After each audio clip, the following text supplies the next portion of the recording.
Hey everyone, thank you for tuning in to another episode of Paranormally Beyond Disclosure. We are a weekly podcast focusing on the paranormal, the supernatural, and the metaphysical. Join us for thought-provoking discussions on paranormal phenomena, conspiracies, and all things unexplained as we talk to researchers and investigators about ghosts and hauntings, UFOs and aliens, urban legends, cryptids, and so much more. Please be sure to like and subscribe and follow to receive notifications when new content is made available. You can also visit us at paranormallypodcast.com for more content and information, including all our social links. Thank you again for watching or listening, and we hope to see you on the next episode of Paranormally Beyond Disclosure.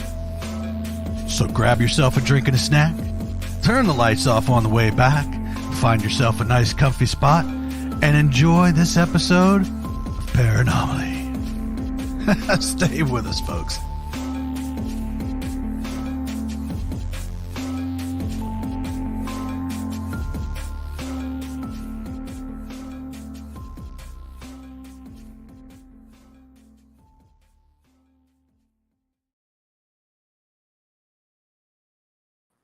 Hey everyone. Hey, thank you for tuning in tonight with us. Tonight we have a great guest. Her name is Mary Marshall. She goes by the Paranormal MD. She's a medium. Let's see what else here. Paranormal investigator, researcher, ufology, cryptozoology, 20 years of experience, folks. She's a renowned psychic medium, the author of the book Continuum, a lecturer, and parapsychology enthusiast. Wow. Thank you for being here with us, Mary. Please tell us. Thank you for having me on. Yes. You just did. That's good enough. I could talk about other things. I don't like to talk about me. What got you into the paranormal? I mean, usually somebody has had something happen, or was it just curiosity that piqued your interest?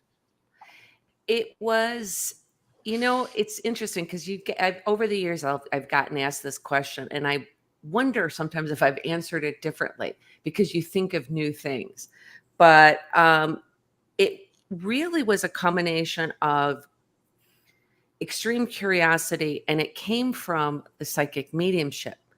I was very quiet. Nobody knew about it.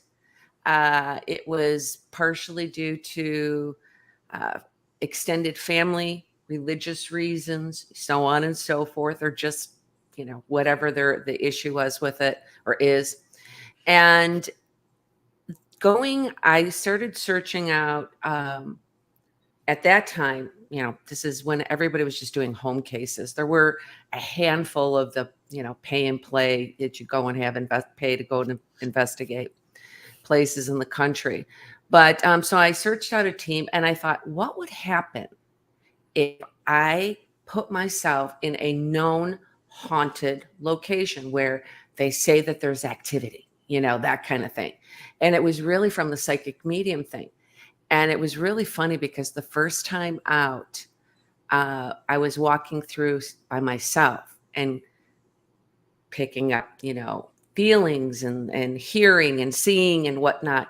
And I didn't realize that one of the main guys was kind of following behind and watching me. And at some point, I wrote this because I'm weird, but I was in a closet, and there was a little boy that had passed away in there, and I was going through, and all of a sudden he goes, "What?" And I go, "Oh, like nothing, just trying to see what's in here." And he says, "No, what?" Because he happened to be intuitive himself a little bit. And that's when people around me here and there would know I was psychic medium. But again, it was many, many years before I came out publicly with that. So that kind of is really what started it. And then just the fascination. Very quickly, it grew from just the investigating is something there to, you know what? I need to do this myself because my brain was seeing all these ways we could put controls in place. It was just kind of, oh, whatever happens, happens. Well, how do you know sometimes? How do you make proof? And so I have a little bit of background in law. So I looked at it, what would stand up in, court as a case, what kind of evidence. And so that's how I sort of approached it. And it just kept evolving and evolving from there. And now, how did you know that you had a gift to be able to like mediumship, psychic medium? Because every person has a different way of how they got started with that as well. Yeah, you're right. It's a really individual kind of a thing. One of the things is it really went back to, for me, really making itself known as a teenager. I would have, because I didn't know anything about anything then, I had what I would call daydreams. I would be awake, I'd be hanging out in my bedroom, teenagers do, and you're laying on your bed and whatever, and you're just writing, listening to music. And I would have these daydreams. That's what I call them then. And it involved various things and some very serious things. I was in no way thinking to take this seriously, if that makes any sense, because it was a completely foreign world, a foreign topic to me, just to try to understand it. And one of them really involved my sister-in-law having a miscarriage, losing a baby. She was about 4.5, 5 months pregnant. The interesting thing is when I never told her about it, because that's pretty traumatic, right? You're not going to tell. And she was pregnant at the time. She gave birth. I thought, oh, this was just stuff I made up in my head.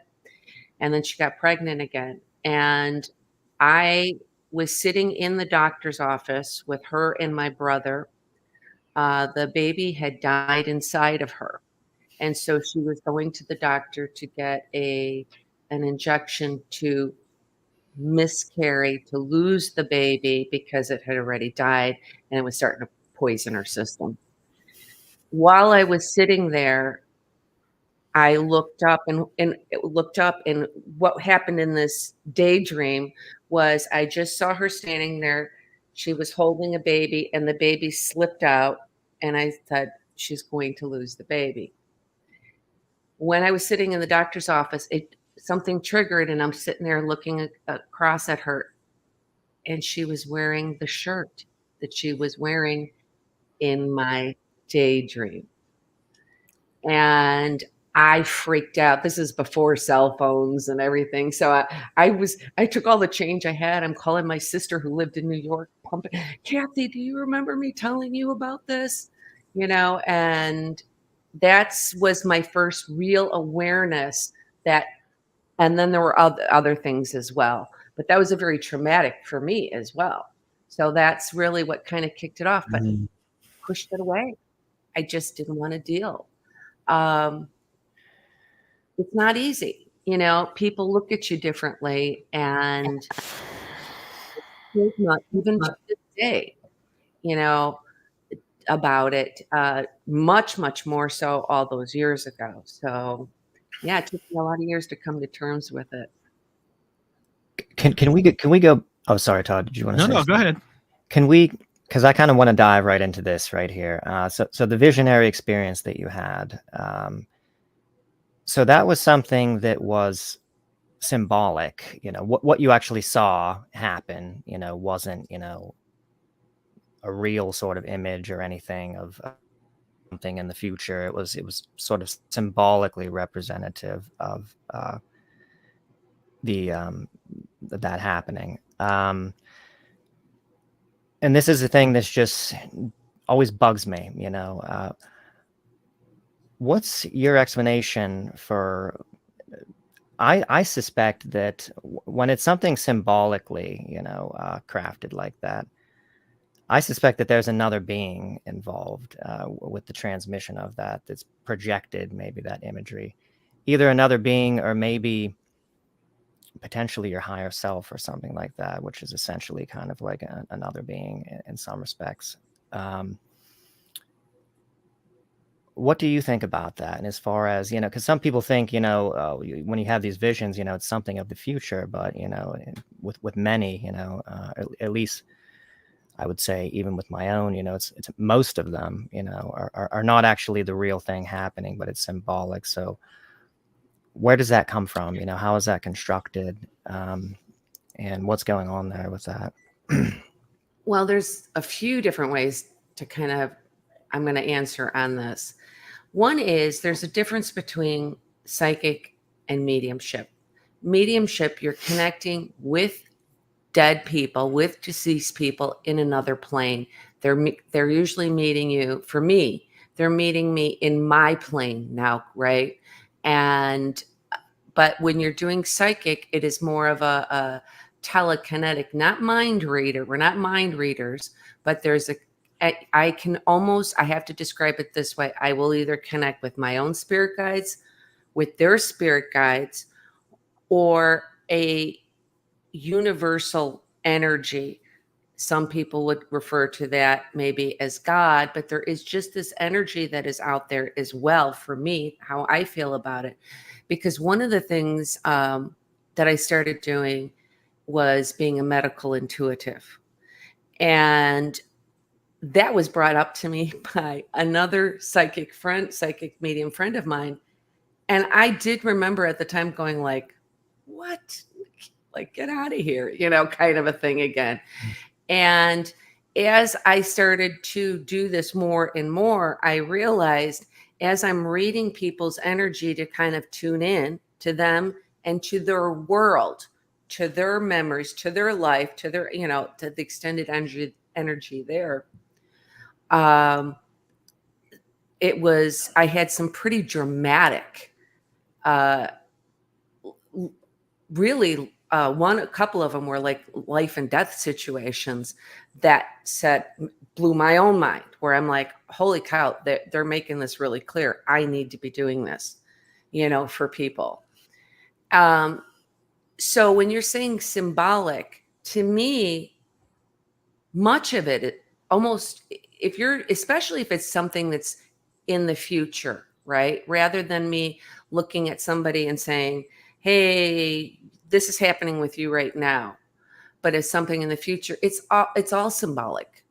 So you're interpreting either a combination sometimes of pictures or little movies, little video, I'll say like that, movies or pictures and audio that you're not audibly hearing, but you're hearing.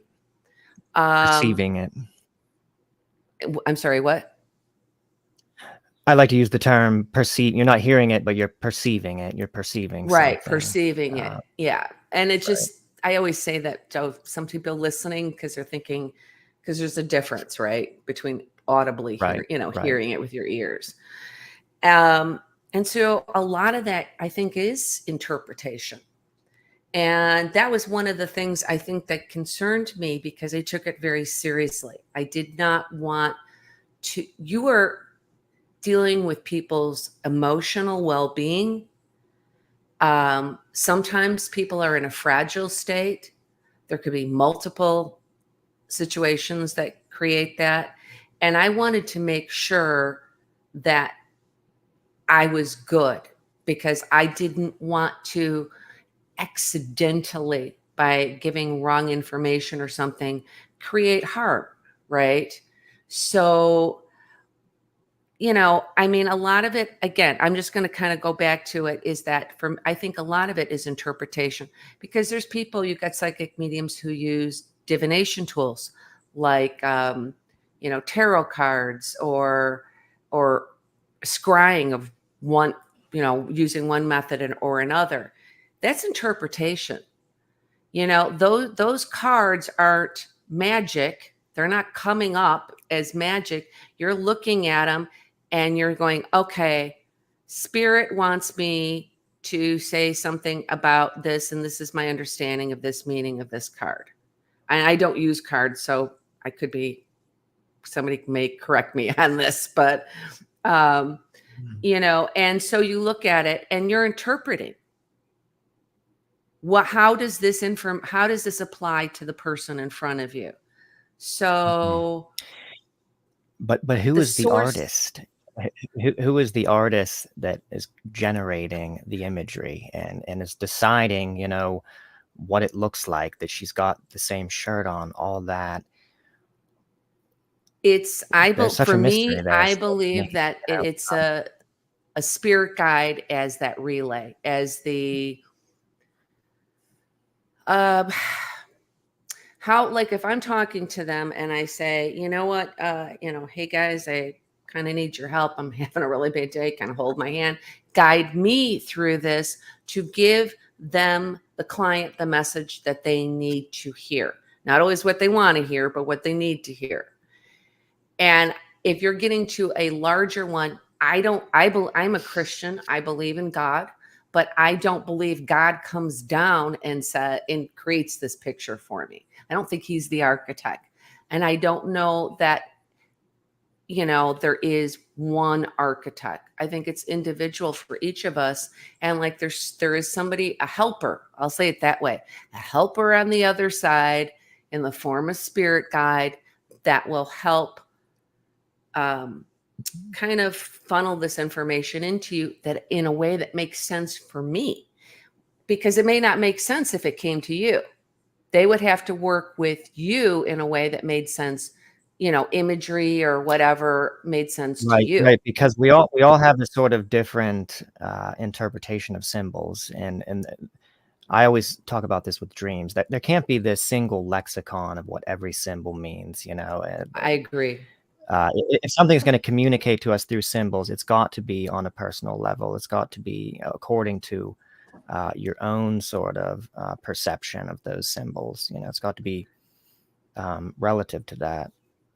Yeah, 100% agree with that, because it is a very individual thing. And so, what means something to me may not mean the same thing to you. So that's why it's important to tune into our people, or if you have another person's spirit guide, most of the time for me, they're going to come forward, but it's, again, most of the time it's through my own guides, because similar, like kind of like what you just said, it helps me.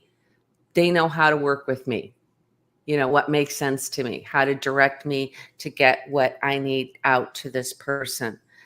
There is one time that I did, it was not a future thing. And this was, again, a very pivotal moment for me coming forward as a psychic medium publicly shortly after this, at least with a lot of people in my field, paranormal field around. And that had to do with, I was in a chapel. I had a family member having surgery. And so I tend to stop in the hospital chapels and was saying a prayer. And I saw this woman, she had her coat on, and her back was to me, and she was going to like the statues and praying. And at one point I could just hear the sniffling, crying. She was crying. And I just, you kind of obviously notice, and I'm just thinking, oh my gosh, what's going on? Like that poor lady, like poor woman, what's going on? And I'm sitting there, and then this message came into me that I'm supposed to stop this woman and say something to her, which I'll tell you in a moment. A message, symbolic imagery or telepathic? Tell it like it was a message that came in that I needed to say verbatim to her. And I really struggled with that. This woman is already upset and crying, right? And now I'm going to stop her. And I don't even know, in my mind at the time, still such uncertainty. I didn't have enough trust and confidence to just stop her and say this. And, I could just be making things worse. And it's interesting because I felt like God did have a hand in this one. It was to kind of nudge me to do to do this for people. And So she's passing by and she starts to pass by, and I'm thinking, I can't do this. I can't do this. And it was weird because I'm sitting in a chapel and I was praying and I feel like I'm telling God no if I don't do it, And so I walked up to the woman, and it was a difficult. Walked up to the woman and said, excuse me, I'm sorry, to bother you, but I just need to tell you, it's okay. You're going to make it. I have no idea what this meant at the time. I just knew I had to say that to her. It was such an emotional moment for me, as it was for this woman who just started sobbing, crying, and she grabbed me and she hugged me. And she pulled back, and I could see underneath her open coat that she was an orderly at the hospital. And through a very heavy Polish accent, she proceeded to tell me that she worked there. She was leaving directly from the hospital, headed to the airport because her mom was dying back in Poland. And she had been praying, please, God, let me make it. That literally answered what she was praying. Mm-hmm.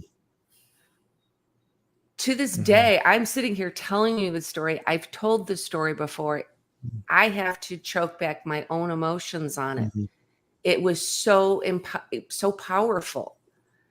And that was the moment that I remember walking away from that going, you can't tell me this is wrong. Referring to people around me, this is all evil, this is bad, this is, this is the devil, it's all a trick, those types of things. And that was the moment I'm like, no, you can't tell me this is wrong. This helped this woman. This literally answered her prayer. And that doesn't normally happen where you just walk up and do, that I do this. And I don't do that to people. I don't do like that Long Island medium and just walk up to people and say, hey, blah, blah, blah. I don't believe in that. I believe in privacy. If somebody comes to me and they're asking, that's a different situation. But yeah, it was very pivotal and strong moment for me in realizing that this is something that helps people. It helps heal them. It helps them in multiple ways. And that's when I started to take it seriously and move forward with the psychic mediumship. Yeah. And go ahead, Jim. Go ahead, Tom. I was just going to say, I mean, and that could just profoundly affect her going on into the future, Yes. Knowing that, oh my God, I'm being kind of looked at, there's something that's aware of my situation and my problems. And, I mean, it probably did, when you think about it, right? Mm-hmm. From her side of it, that she probably, honestly, though, she's probably so just consumed with everything going with her mom, but much later after the fact, she was probably telling people about this story. And I was in this chapel and I was praying. And then this weird lady came up to me, and said this kind of a thing. So this is, honestly, this is why I do it. It takes me full circle, because when I started investigating, what did we do? We were working home cases. You had people who were honestly scared or frightened or just confused, and you were really helping them. These days, we're not really helping people, are we? We're doing investigating, and we may be finding really great evidence, but we're not helping individuals, and because we were going into people's homes back then. And so when that started to change and evolve, and I got more into the research part, as more obviously you have to do the investigating, but the research part for paranormal stuff. And when I started doing the psychic mediumship, I felt like it was a full circle. I had come back to what I really one of the things I really liked, which was being able to help people. And what I get out of it, it makes me feel good. I mean, I think that's normal. If we do something good for another person, it makes us feel good. And so that's what I get out of it. Yeah. The paranormal field, the ghosts and hauntings part of the paranormal field. Now I still do. I've been doing this for 30 years now. I do residential and business clients. I do not go to pay to play places. If that's great for someone, if they want to learn history, to me, it's become like a big social gathering, which is nothing wrong with that. I just take research and investigation very seriously still. But Right. it has changed so much that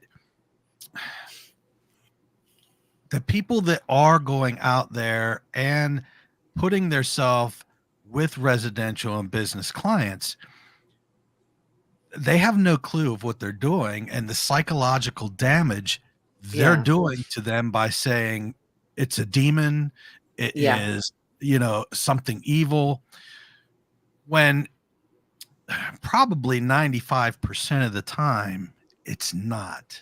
It is very much, you be able to eliminate, by process of elimination, you'll be able to eliminate what is and what isn't there. But I think that is where the big problem is right now, is everything has, well, TV shows, Right. it's all certain people with, hey, everything's a demon, everything is evil. And that's what everybody wants now.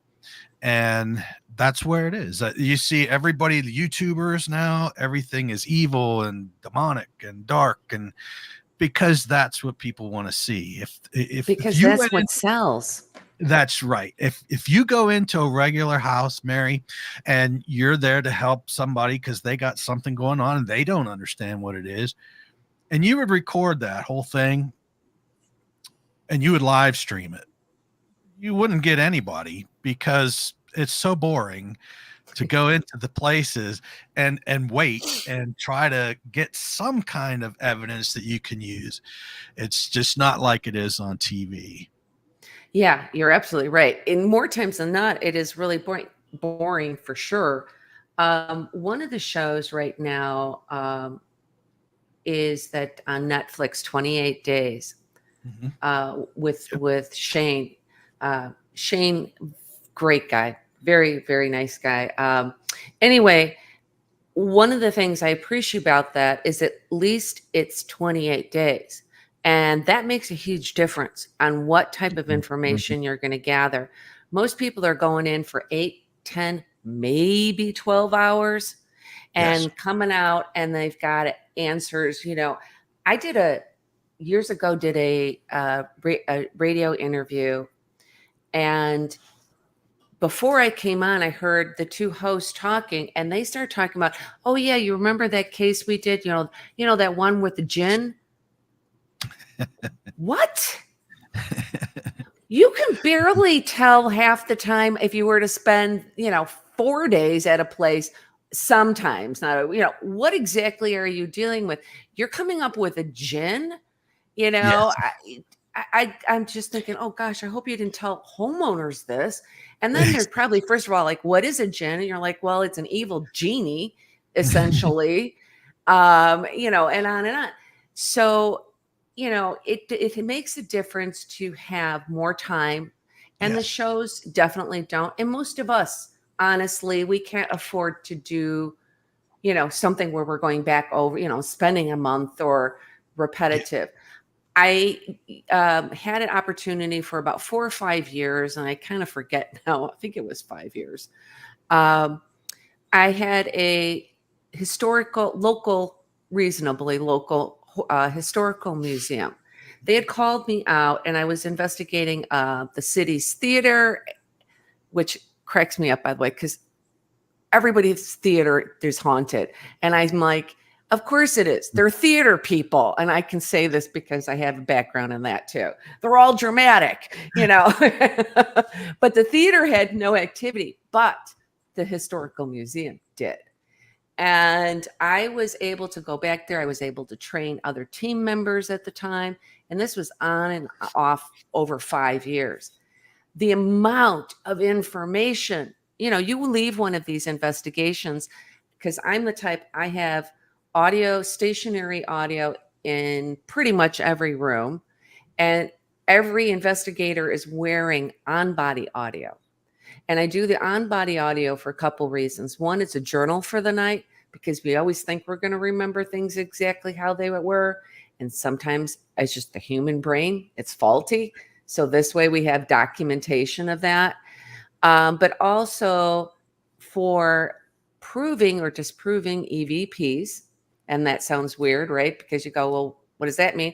Well, if, you know, Todd, you and I are in a room and I'm turned around and we don't pay attention sometimes, right? We're just human, and we'll be looking at something and it's dark and it's quiet and we lower our voices. We're like, oh my God, look at this old baseball. And then somebody over on the other across the room picks up this nice little whisper on their recorder. So if you have multiple people with you and you all are wearing on-body audios, as soon as you go, oh, I have it. Is this an EVP? You can immediately go to the other people's audio, timestamp it at the same place, the same conversation, and go, what do you know? It's not on their audio and they were right there. I guess this is an EVP, you know, one of those. Right. So, you know, you do those types of things. So anyway, going back to the idea of using this place, the amount of information that I gathered over that 5-year period, I knew exactly who was there. It was not at all who they thought originally. It was a completely different family. There were also boarders that came through there. So I got a few, people that were in and out that had passed through and so on. And so, yeah, it's absolutely awesome to have more time, but we don't. If we as individuals don't have it, we certainly know most of the shows don't. To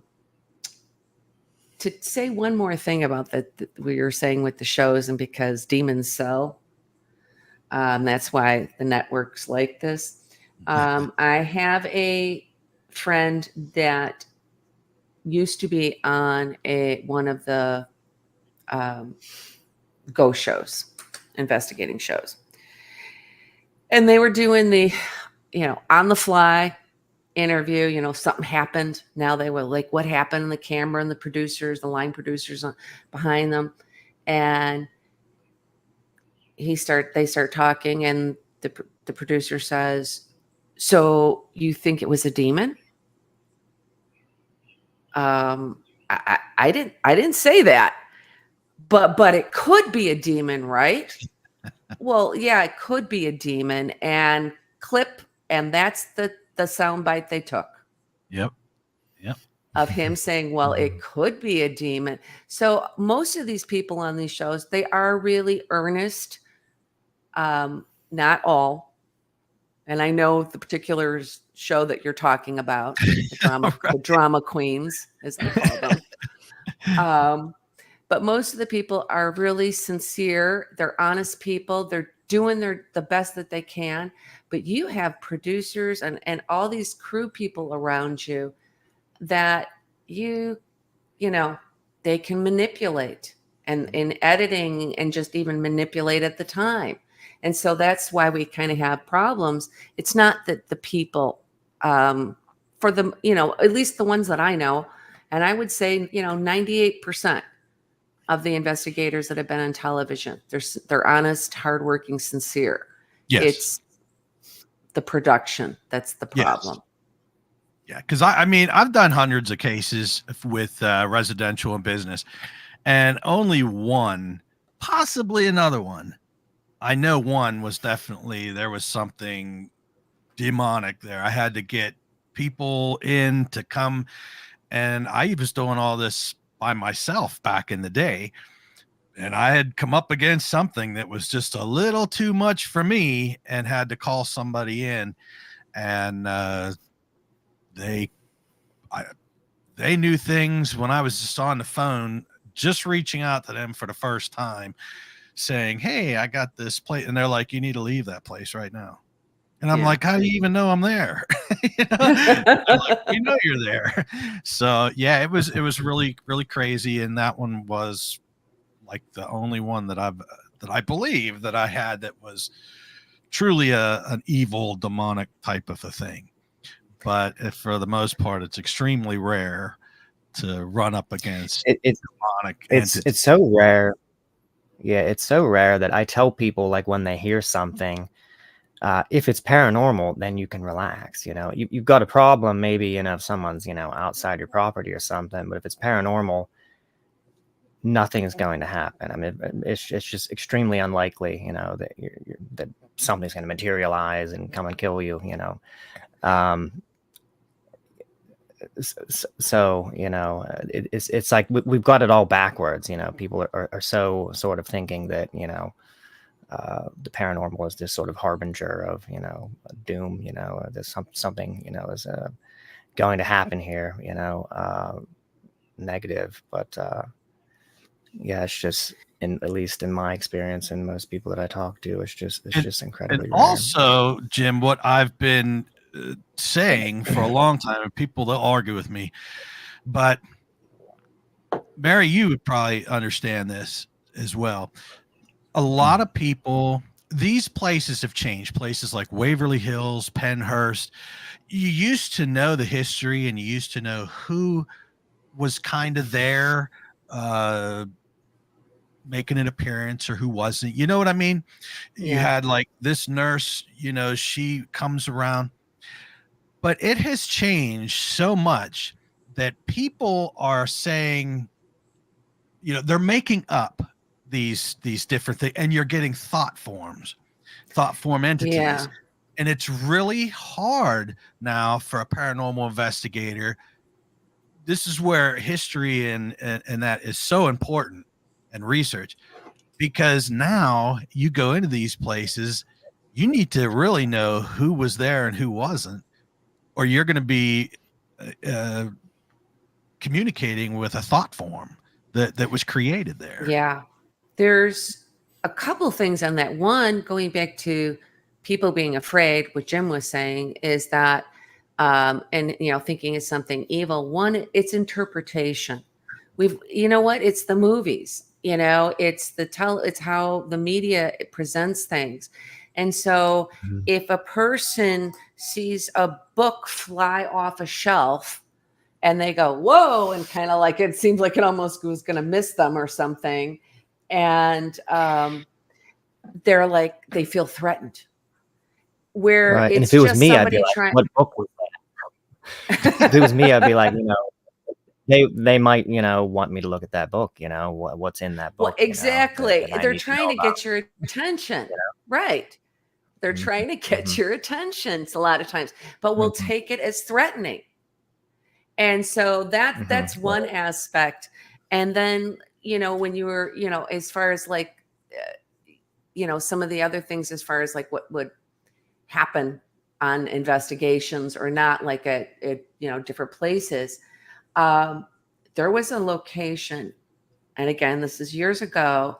Um, it was in Indiana, and I went there, and I had a full team at the time, and we were investigating. Well, the caretakers were taking us around. These people had a huge amount of documentation. Here's the census of who lived here and when they lived here, like real info. Um, and then they were just talking about of like one place, some show that does haunted reenactments or something, was just out here last week. Yeah, because there was a girl here that she died in a fire, and they started to show me the door, and this is the actual door still, and she got trapped in, and she died in a fire and blah blah blah.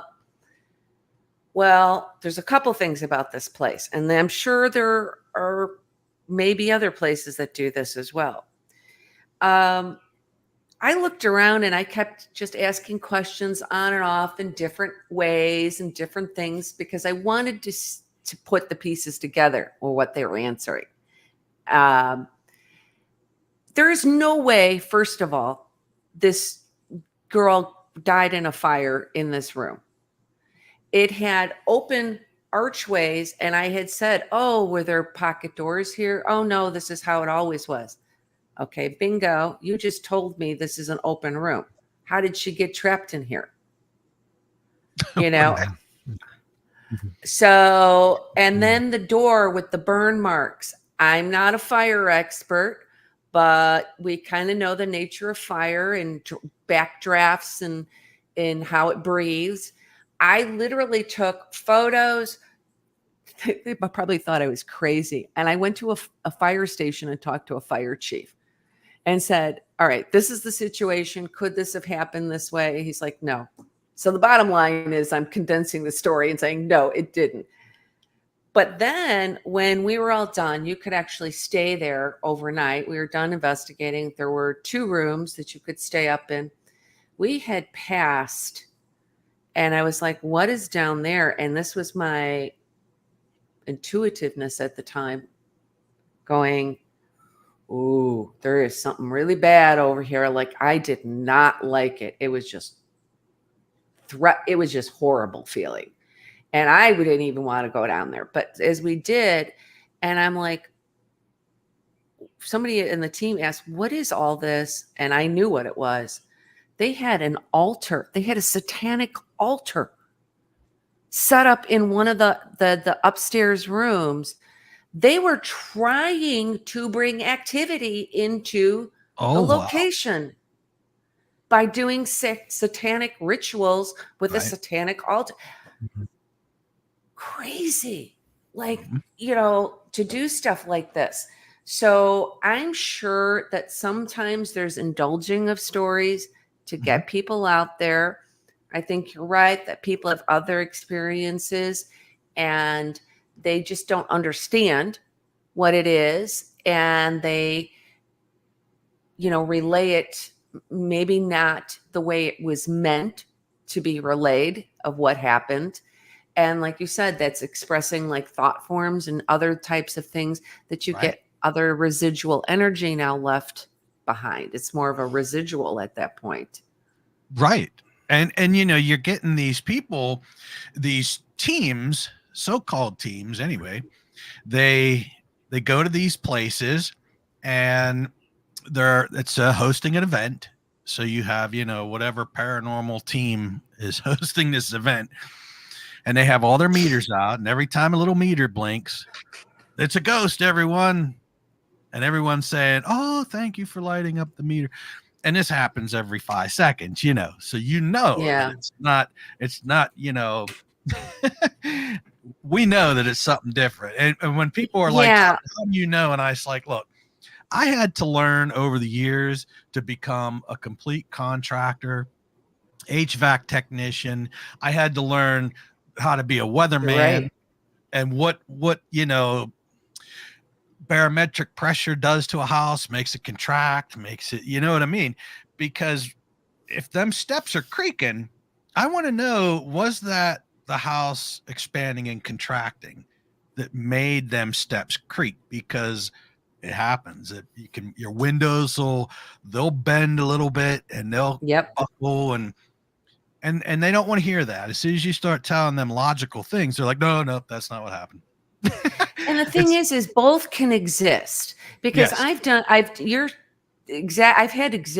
worked in a case like that, and there were things that you learn. You start paying attention to the smallest details, and you're like, okay, this is the noises they're hearing. Well, you know what I've observed is that she's saying that this is the noise, the homeowner, and are you aware that 3 minutes before your furnace kicks on, you're going to have this click sound and this, and then when it shuts off, the vent is going to pop if there's a cold heat contraction thing going on, those types of things. With that being said, did they have a ghost in the house? Yeah, they certainly did. They actually did. It was a previous person that had lived there. I'm fairly sure. And so you had both. But I Yes. think that that's great. I call it the paranormal melting pot. Everything's thrown in. Now let's pull it out. What isn't, what is not. And look at that. We have something that's very high strangeness and weird and paranormal. And it just, because you find things that are not paranormal doesn't mean that paranormal things aren't existing. Exactly. And the other thing with that too, as well, just because I want to put this out there for anybody who's listening, this is in no way trying to bash people who are investigating. There's different Right. types of what you're doing. And the same thing for the public things. I've done both. And when you're running a public investigation, you have to take into consideration, I'm dealing with a crowd. Yes. I don't want, for lack of a better word, an entertainment factor. Right. So like maybe instead of, working this, we're going to use some sort of spirit box and a pendulum because everybody can observe, and everybody can ask a question or be part, those types of things. And there is absolutely nothing wrong with that. And there's nothing wrong with the entertainment side of it as well, because it's really kind of like seances, right? Back in the day, it got to be a big, That's thing. right. This was a social thing. With that being said, when you are going to a individual's home or business, a private business, they're not, there for investigative purposes. It's private. You have to take a different approach. Yes. And if you don't, and it's funny you said that because I do the same thing. It has been an education through the years. When I leave, like you said, HVAC, you're like, what do I need to know about this? What do I need to know about the nature of fire? What do I need? Just because, the three of us in this room don't have an answer doesn't mean there isn't one. Exactly. And so that's where the work afterwards kind of sometimes kicks in as well. And then you just keep putting more knowledge in your toolbox through the years to be able to make some of these calls quicker and with confidence as well, or more confidence. But yeah, I just always feel bad because I can hear people out there going like, there is no one right way to investigate. And you're right. There is no one right way, but there certainly are wrong ways. Sure. And we also, my whole thing is, if I'm sitting someplace and I hear a pipe bang, I want to make sure that there's not air in the line, and it's a hot water radiator, and that's what caused it. I want to remove all the logic and common sense and things like that first. And when I can't go any farther, now I'm looking into the paranormal. I will never jump in and say, hey, this is paranormal. This there was a knock on the door or on the wall, because I've been in houses where I've heard knocks on the wall when I was young, and I'm like, oh my God, there's a ghost in there. And when I got older, found out there was actually a rodent in the wall. Yeah, which is why we have thermal cameras, right? Right. So we can see the little critters in the wall. Yeah. So I mean, I think what makes me frustrated, and I don't really go online anymore with paranormal stuff unless it's ghosts, or unless it's UFOs, aliens, things like that. And that's because people are like, Todd, what do you think? And as soon as I tell them what I think, they say I'm wrong. Yeah. So I'm like, look, I've been doing this for 30 years. If you want my help, let me know and I will help you logically. And if we can't figure it out, then now we can look at the paranormal. But my meter works the same as your meter. And if your meter goes off and mine goes off, it's not just a ghost that did it. It could be anything. It could be a solar flare. It could be anything that set that It's meter. interesting. You have to have there's a duality, I find for myself, well, personally, is I can even have my gut instinct or even my intuition might tell me that this is a real ghost of a person here and this is what I think is going on. But I kind of do separate the two. I have gone in on as a guest psychic medium on other people's investigations, because it's not my job to be logical, and that's what I think an investigator needs to be. And when you're even in that situation, sometimes there's a duality. What I mean by that is you can hear the knock on the wall. I can't be sure that it's not an animal on the wall until we look with a camera of thermal heat, which senses heat for those who don't know. But I may also respond in a way as if it is a ghost. So you're doing a double duty. I'm in my mind, I'm not convinced that's a ghost, but I'm going to say, because if I can't tell, maybe I don't have a thermal camera, right? And I can't tell, I got to play both sides of this coin right now. Yes. I got to be like, I'm going to go, can try to check that later. I can't, but I'm going to start saying, did you just knock on the wall? Because know what? You might get an EVP that answers your question right away on that. So you kind of have to play both sides. And I don't think you can just completely cut out the idea, but you have to be aware that we cannot be 100% sure, on some things. And I'm not a full-blown skeptic by any means, but I do believe in the process of elimination first. And when the elimination can't be eliminated anymore, now I want to know. It's like EVPs, like you said. That's one of the most compelling pieces of evidence you can have, because where did the voice come from? You know what I mean? If you're all by yourself, right? And it comes out, where is it? Where did it come from? Yeah, because you were not hearing it at the time. I remember studying sound, like what actually is sound. And that led me to an old experiment that they did for different reasons initially with a bell jar. And it's literally a glass dome and a bell, the old-fashioned kind of like this kind of ringing bell. Oh, yeah. And what you can do is you put it in there, you can hear it. And as they created a vacuum, because we know in space and science, there's no sound in a vacuum, right? And so as you can literally hear the ring, ring, ring, down to nothing, as you create the vacuum in this bell jar. There has been experiments, and I have done this. Anybody could do this experiment. I actually encourage people to do it. Is take an audio recorder and put it inside, and now create that vacuum.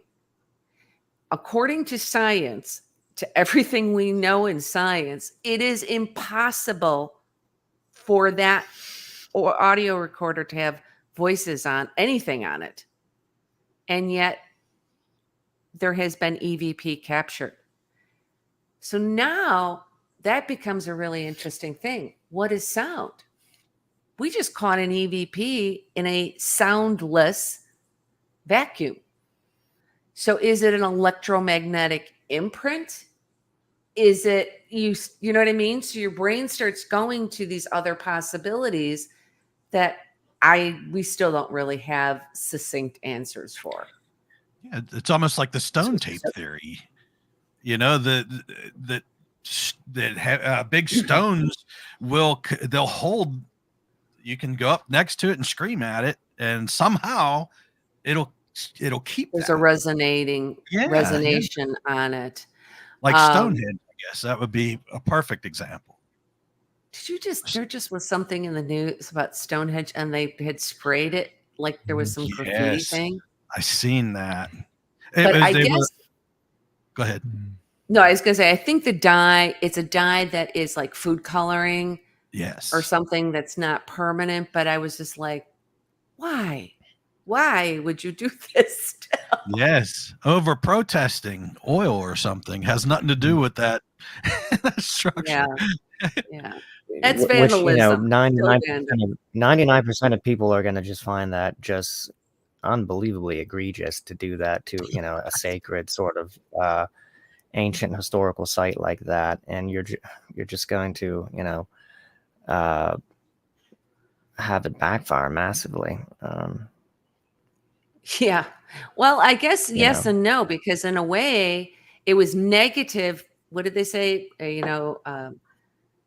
Negative press is still good press, kind of the stuff for people. So I guess they got their cause out there and it really rippled, even if it was in a negative way. But yeah, you're right. I mean, I can't see how that would have benefited them, because people would just been like, I don't care. It was wrong. I know, and there was like something with the Mona Lisa. I think it was the Mona Lisa not long ago. Someone threw like spaghetti sauce all over it or something. I'm like, what the hell would you do that for? And they were protesting something. I'm like, can we figure out something else to do to protest?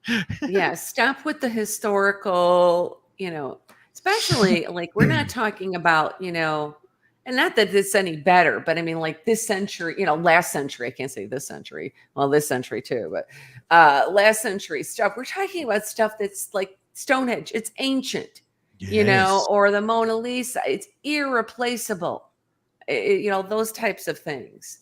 Right. Yeah, it's just not a good PR strategy to ruin something that, you know, most people care about, you know, and think is, you know, important. Yeah. I mean, It I kind know they think they're getting attention, but you know, like you're getting negative attention, you know, to your cause, you know, rather than positive. kind of does it remind Notre you? Dame. Oh, sorry. Go ahead. Go ahead. Not, I want to hear Notre Dame's. Go ahead. No, when Notre Dame caught fire, Oh, Notre like we're Dame. Okay. not, yeah, and we're not French. We're not, yeah, this Americans, Notre Dame. We got to say it that way. Yeah, because I was like Notre Dame. All right. Yeah. Oh no, no. That's true. I think it sounded like that might have been the accent, my accent coming out. I think it was. But when that caught on fire, I was truly upset for these people, Yes. because it's not my country. It's just historical, Yes. and significant, and you don't want to see something like that damage. It's amazing that so many of the whatever has survived, this long. It's like, gosh, we want to keep it, kind of a thing. But I interrupt you. You were going to say something. Oh, I was just going to say about, I don't know what it is with people that want to carry cans of spray paint with them and spray paint these old abandoned buildings. And I don't get it. Every time you go in there, you see like this, you'll see someone will spray paint a penis on the wall. And it's like, why are we spray painting these old buildings? It just makes no sense. So yeah, yeah, it is crazy. It's not good. It's not good. I've been to some places and I walk in and I'm like, what is with all the graffiti? I would rather clean it all up and then have people come look at it. But I guess that's what's coming now. And there's a difference between, the street art graffiti where it's being done in places that, viaduct underpass or something, those types of street. That's a different thing than just tagging things for purpose of just to vandalize it, or in like the case we've been saying, to make a point for your cause, because it's negative. It's just not going to be a good thing. People are going to get mad at you.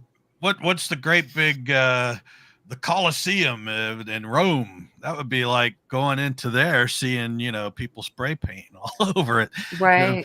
It would be horrible. Or someone going to Pompeii and like, hey, let's spray paint.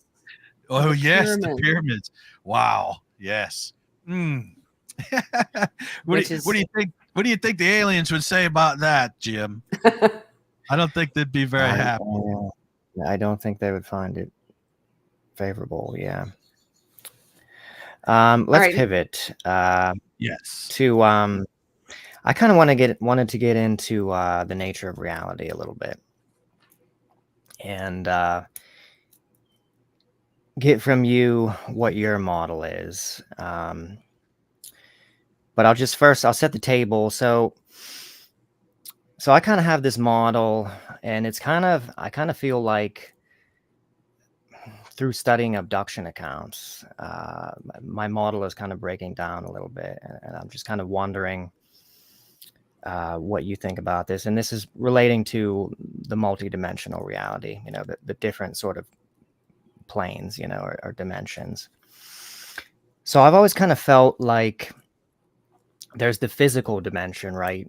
Which is, I thought, singular, or at least setting aside parallel Earths and, maybe other parallel universes where there might be another, copy, of Earth or something like that.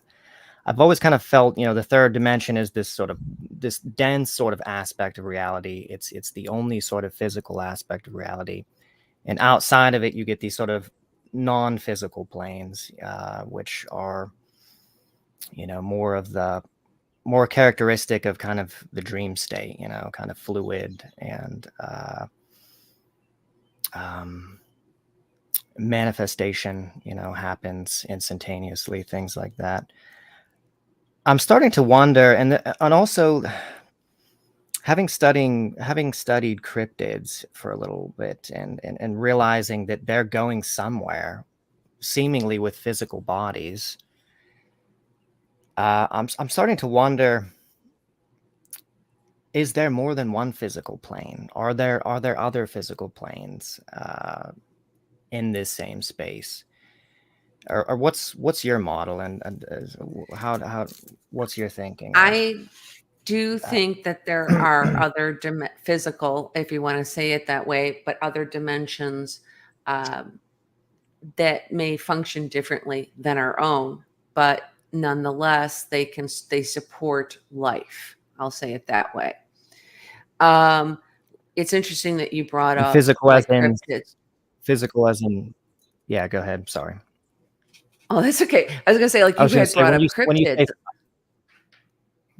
Go ahead. And one of the things with that is, there's kind of two main camps, and there's more theories, but on it. One is that it's a bipedal hominid, or a species that we just haven't discovered yet, but exists here. Now that some people might think that they've existed for 900 years, or different ways that way, but it's something that's physical, tangible, so to say, that we just haven't discovered because they're master hiders. And then the other one is that they're interdimensional, and I fall into the interdimensional side of it, because much like our ghost side of our ghost friends, they're in a different state, live full-time in a different dimension. And what I mean by that is that help explains why a lot of times we do have lack of physical evidence.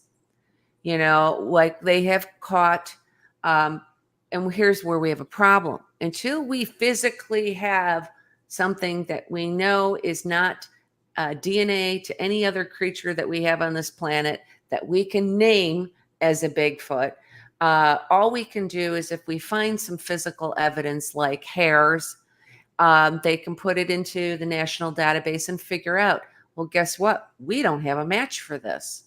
We don't have a match of any known, creature, being, thing that this belongs to. But they can't tell you that it's a Bigfoot, right? Because we don't have a comparison for that. No reference point. Right. Yeah. Right. There's no DNA reference point for it. So with that is just, and I'm just going to say, like, Bigfoot, just like the ghost friends, and honestly, like other types of phenomena, what is the one thing they all have in common? Now you see it, now you don't. And so ghosts don't live here in our realm. Go ahead. I was just going to say, and you can never, there's just never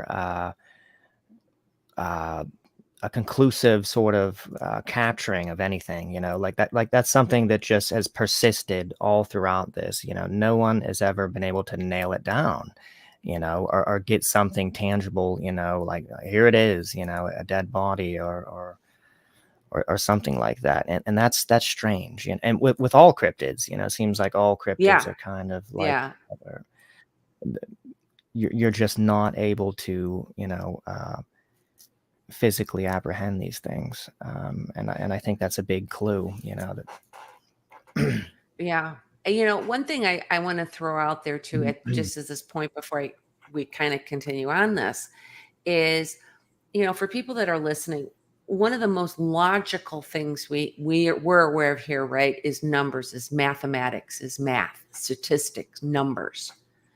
Statistically speaking, it would with the amount of reports of people witnessing what they may refer to as a Bigfoot or a dog man or something like that, with the amount of people, it would be statistically improbable and beyond improbable to impossible for them all to be wrong, meaning misidentifications or, that type of thing, misidentifications or just they're crazy, or something.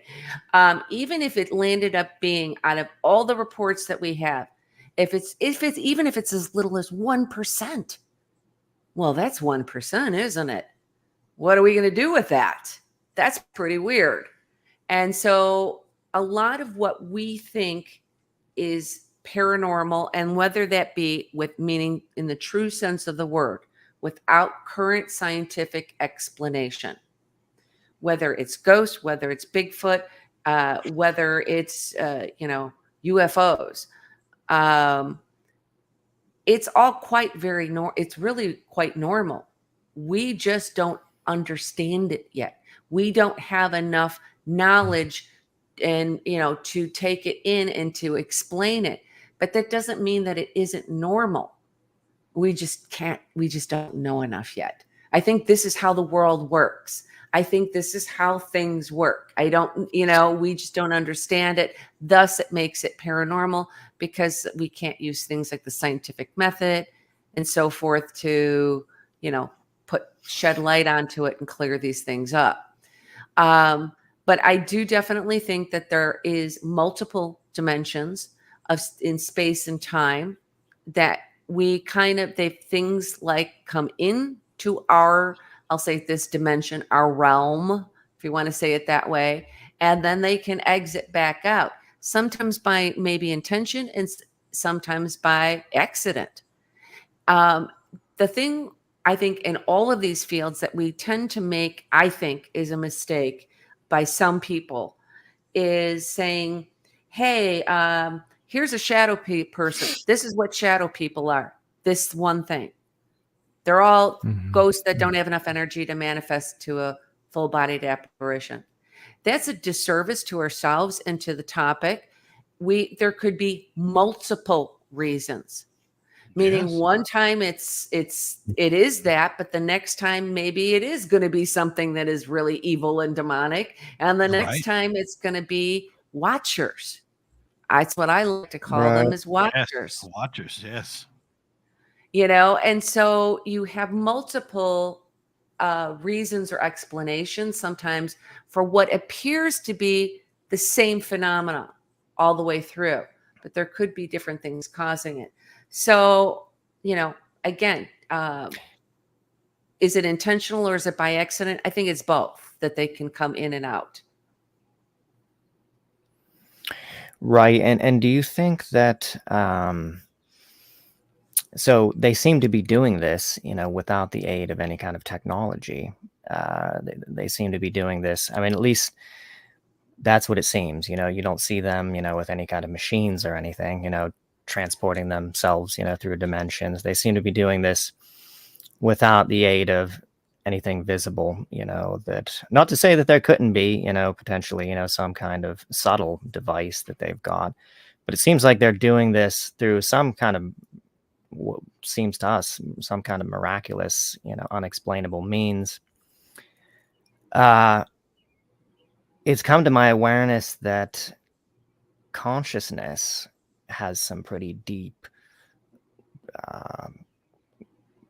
strange properties, in terms of interdimensionality,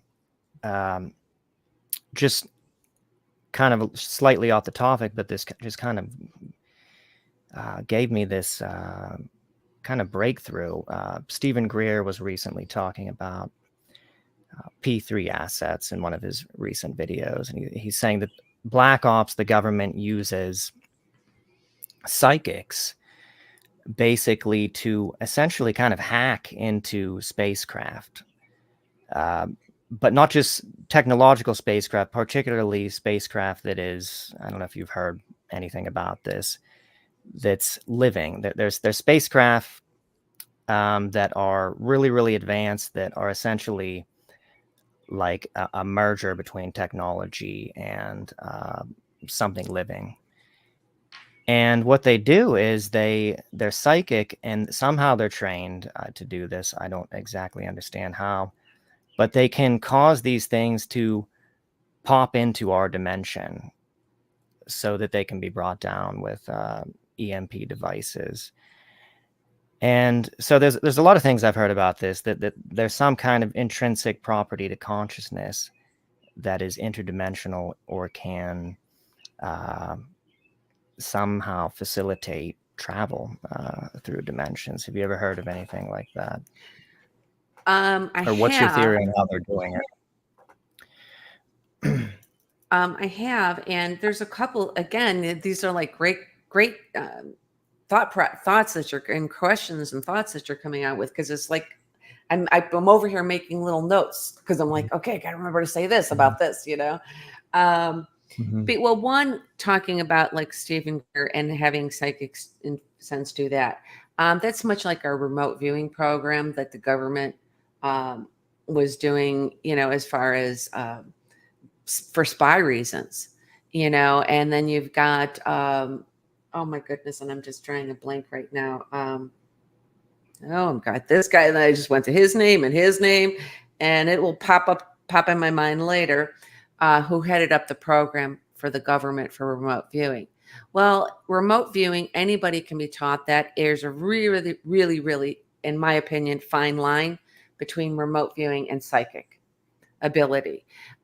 You're still having to focus and project an energy and take in. You may be seeing through somebody else's eyes, or seeing residual energy. There's various ways it can be done. So one of the things that you had talked about that I wanted to address that kind of helps us, and again, our limitations here, is when we truly get to quantum computing and our understanding of things, you know, things that would take us 10 years is going to take us a day to know, to learn, or to understand. I'll say it that way. And so as we've evolved, and there's a lot of currently going on or recently past experimentation being done, not just in government labs, but in private labs across our country, across the world. And some of these are, and here's a really bizarre one for you that most people aren't aware of.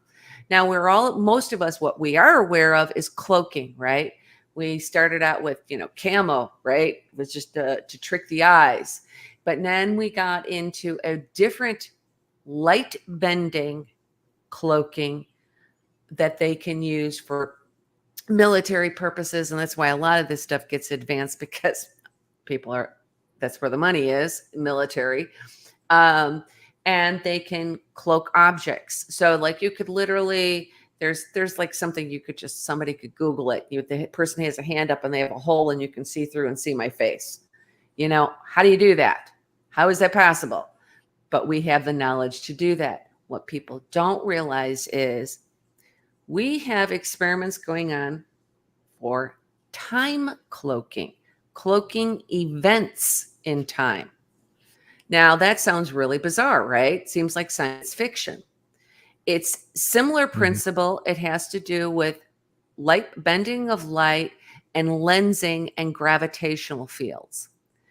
And what the problem is with it now is it's 120th of I want to say a nanosecond or something crazy. So it takes us longer to blink for the amount of time we can do it. It's just nothing. But we can do it. That's fascinating to me. If we are able to do it, and I don't care if it's for that 120th, of a second, we have the capability. We're on to something. We're on the right track, that it is possible. And what happens with that, now this references some of the dimensional and coming in and out and equipment thing you were talking about, like we don't see machines or equipment and things, is that when these experiments are being done, the observer notices nothing. They don't notice the snippet of time missing. They won't notice the snippet of event missing. The observer will just see what I by design, by intention, is meant to be seen. And this is done with all of this, with not quantum, with light bending and gravitational and lensing. And so it's fascinating to me that we have like these really, that seem like crazy experiments, morphic fields and on the fringe experiments going on out there. As soon as we combine that with quantum computing, we are going to go light years ahead of where we are now and what our knowledge is and what our capability is going to be. And then taking that even to one other note, we as human beings are capable of so much more than we give ourselves credit for. We have that ability. I mean, trust me, as a psychic medium, there have been times where I've left a reading and been like, what? Like that was nuts. Like where did that come from, kind of a thing. And, more, not so much now, but in the beginning. And you realize that we're human beings and we are in these bodies, but our bioelectric field, we are biochemical beings. And we have more capabilities than we think of when you start thinking of like poltergeist activity being caused by a human agent. People, it's not that the walls are bleeding like the movies. This is human agent caused more times than not. If you either get the person on medication or therapy or remove them, the activity stops. Yes. Those are the only things we can work on right now, is the documentation of that. But we're going to keep, maybe not in my lifetime or yours, but we're going to get there where we're going to keep gaining more and more knowledge. And a lot of the things that we don't have answers for, or we think are bizarre, we are going to have the answers for them. It's just part of the way things work. We just don't know it yet, if that makes sense. Mm-hmm. No, that makes a lot of sense. A lot of the things that you just mentioned, I fully believe that we have this capability and have been using this kind of technology, these quantum computers, all from reverse engineering of alien technology. So, and of course, they're not going to come out and say, yeah, we've been doing this forever. But I do believe we have that. I mean, if we listen to some of the whistleblowers out there and they're saying about how this stuff has come around, and even looking in our history, if you look from the 1800s, I mean, we had a steam locomotive. Okay. And within such a short period of time, you can snap your fingers and now we're carrying around our cell phones and, augmented reality and all this other stuff. It really blows your mind on what's coming out and what has been out for a long time. Yeah. I think you're partially onto something there. And real quick, just for people who are listening, I always like to do this because I do teach paranormal studies out of the college. When I'm talking about some of those like time cloaking experiments, go Google it. We're talking about reputable universities. We're talking about Cornell University, We're talking about MIT and other places. Okay, that said, I'm going to let that go. But I just wanted to throw that out there because sometimes people hear, people like me talking about things and think, oh, well, that's a nice story. That lady's telling a nice story, kind of thing. And it's like, no, this is real stuff. And this is what we're doing and where it's coming from to back it up. Yeah, I mean, I kind of lost track because I'm sorry, I lost track of what you were saying. I apologize. Oh no, you're fine. All I was saying is the technology that we have and how fast it's came. Oh yeah, with reverse, with reverse engineering and things of that nature. Because if you think about it, we went from something which was a modern marvel back then with the locomotive, and now we're up in the air, we're flying Mach 10 or whatever we're flying up there. It's just one of them things.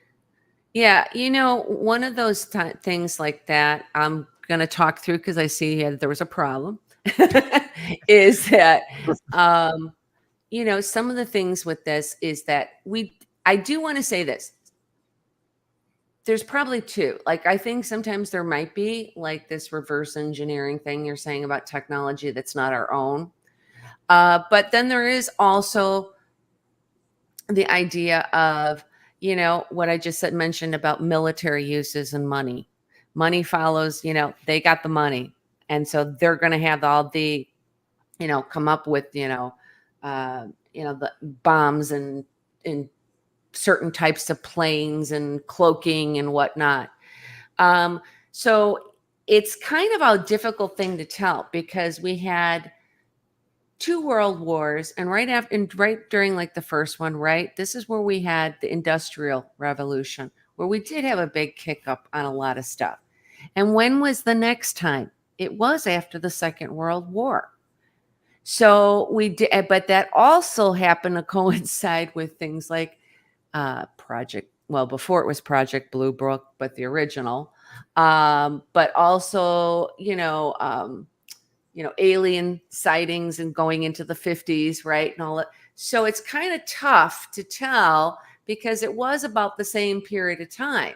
So I do think that that there's legitimate, because again, we humans, when we need to be, can be a whole lot more lot smarter than we think. If we put enough brilliant minds together, we can find, some really good things, answers, and discoveries. I'll say it that way. But yeah, in that mix, could it be the other as well? It could be. I'm not going to say that it's not. I don't think that we know either way. Unfortunately, the reasons. You were talking about shows earlier. One show that it's the only show I watch is Secrets of Skinwalker Ranch. Yeah. I just love the show, and when it came out, I'm like, you thought I was watching a baseball game or something on TV because I'm like, yes, kind of a thing, because it was like we had some real experiments, real science into it. People who have some degrees, or multiple degrees sometimes, just putting things out there, and what they are finding is astounding. I mean, I sit there with them, and I'm sure most of the audience, does, that has a reasonable, educational background, going, what? Like what is happening? There's things that are, and I'm going to say this too, because I've had this said to me when I've lectured at a conference, and somebody came up afterwards and they had like this photo, and they said, it was this kind of swirling hole. Like, it was very strange, photo. And they're like, is this a wormhole? And I'm like, no, it's probably a camera glitch, but it could be something that was manipulated, like with some type of ghost energy or something. The problem with saying wormholes, and even the guy like Travis on that show, he knows better. He knows this, is saying it, truly what we know about wormholes is the gravitational field pull would suck us. You could not see it. You could not witness it. It would just automatically suck us and everything else around it into this hole, and we'd be done. And it would keep going until the whole planet was there, sucked into this black hole. Is that definitely correct? Is that definitely correct, though? It is correct. Are we totally sure? Because that would have to discount a lot of insider testimony of technology, like, for instance, the yellow book technology, of the looking glass technology, which many people say, credible people say, is essentially something that creates a mini wormhole, which you can set up cameras around and actually look into and see future points in time. There's also, too, on Skinwalker Ranch, I don't know if this has been observed in recent times, but whenever the Shermans owned it, there was the thing that he referred to as the window, the strange sort of thing that it sort of appeared as like a orangish sort of cloudy mass, unless you were at a certain angle, and then you could look into this, and it would be nighttime sometimes outside when he's looking into it, and he's seeing into it daylight, like another sky. And then on some occasions, we witness things going through it, craft going through it, and then disappearing into something. They've done that on the show as well.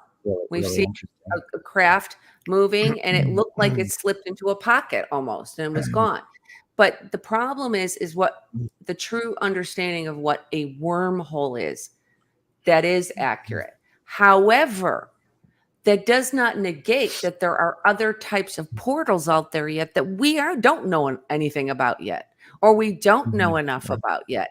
I prefer to use something that I kind of came up with this just for my purposes of teaching phrase of putting a lot of different things go into this, but I say like gravitational field distortion. So that you can have these portals, I'll say it that way, but it's not a true wormhole. Okay. From what our understanding, you know what I'm saying? An understanding of a wormhole. I see what you're saying. Yeah. I've heard Einstein-Rosen bridge mentioned in connection with the looking glass technology. I don't know anything about that, but I think it was Dan Burrish who actually had access to this thing or was witness to it in some degree, mentioned that it works somehow through the Einstein-Rosen bridge principle or something, which would like be that. I don't know. A wormhole, because that's what an Einstein-Rosen bridge, what it is a wormhole. So it's one and the same. And how that works is we have that picture of the hourglass funnel, right? You've got that tight center and then it fans out. Sort of like this, like that. And that sense, so you have the one side that's considered the black hole, what we refer to as black holes. And that's where that gravitational pull comes in. That's where we had Hawking's radiation, because of information not in the way that we quite understand it, but can be sucked into this black hole. As it goes through that center, there's such a gravitational, and that's the problem, at least of our understanding at this point, because we can't get past the event horizon, that center. There's nothing that can get past there because the gravitation is so heavy, it literally crushes everything down to a pinpoint. Right. If we could get through it, Einstein-Rosen bridge, the theory is there's a white hole on the other side that can come out elsewhere. Right. Or unless, this just kind of popped into my mind, I don't have this idea really well thought out, or unless, the technology, the anti-gravity technology that they're utilizing in these reverse engineered UFOs, which essentially creates a pocket in space time, which is why, they can do the maneuvers that they can, without G-force and stuff like that, killing the occupants.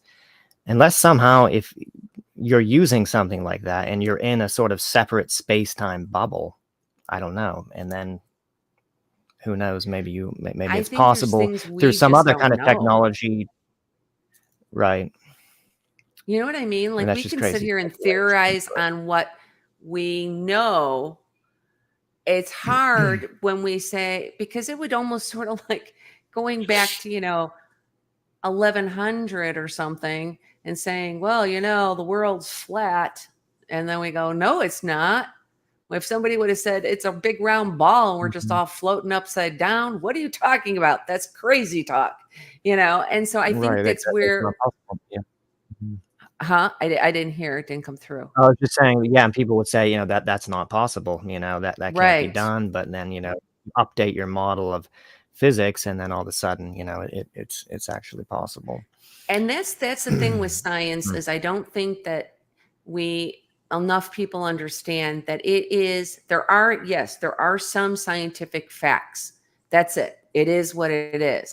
But the idea of science is a constant evolution that applies obviously to medicine or medical and to physics or whatever we're doing. It evolves because we keep adding more and more information into it. It's like your DNA genetic testing databases, the ancestry.com. They've been able to refine it and get it more and more and more specific the more information we have. And so it is fluid.